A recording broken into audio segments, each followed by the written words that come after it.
Welcome to Hindu Infopedia. In the ancient Vedic tradition of India, medicine was not just a science, it was a form of spiritual penance. One of the great practitioners of this penance was Acharya Sushruta. Today's video is based on that unique tradition of medicine, where surgical science, discipline, and social service were beautifully integrated. Around 600 BCE, Acharya Sushruta elevated surgery to the status of a supreme science. His text, the Sushruta Samhita, mentions more than 300 surgical procedures. The technique of nose reconstruction, what we today call plastic surgery, is credited to Sushruta.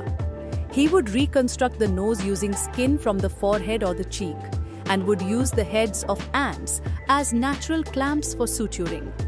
He also developed a special technique for treating cataracts. Using a curved needle, he would displace the clouded lens, thus restoring vision. Europe developed a similar technique 2000 years later. Acharya Sushruta also performed cesarean sections with remarkable skill. To remove bladder stones, he would make a precise incision near the urinary tract, a procedure requiring deep anatomical knowledge of the pelvic region. For broken bones, he used bamboo splints for stabilization. Today's orthopedic practices are still based on these very principles. He had 100 teeth.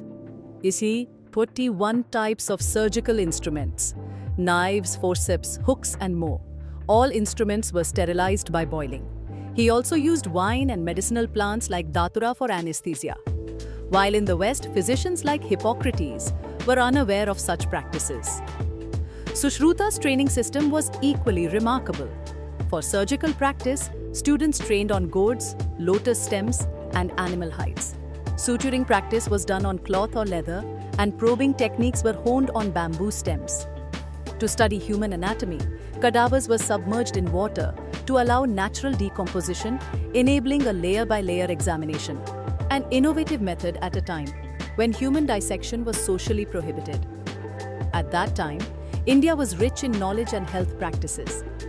Universities like Takshashila taught students the Vedas, alongside advanced medicine.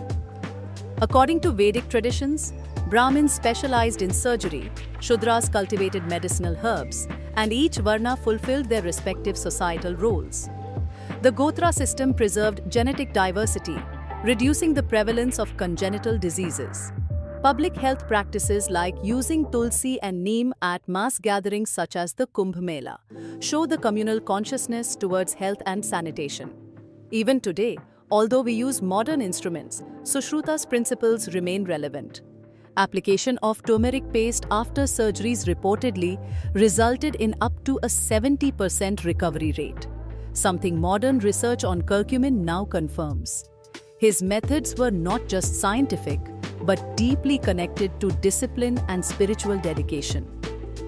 Sushruta's nose reconstruction technique is still known as the Indian method and is recognized by the American Surgical Association. His sterilization practices paved the way for modern germ theory. Arab medical scholars preserved his texts and transmitted them to Europe. Although British colonial narratives dismissed such contributions as myth, the truth remains. Sushruta's contributions to global medicine are invaluable. Let us rediscover, honor, and take pride in this great medical tradition. This is not just a glory of the past, but a deep inspiration for the future. Did you think ancient India was limited to philosophy and rituals alone? Sushruta's story shows that India was also a cradle of scientific thought. Thank you for joining this journey of knowledge with Hindu Infopedia. If you found this enlightening, please like this video and subscribe to Hindu Infopedia.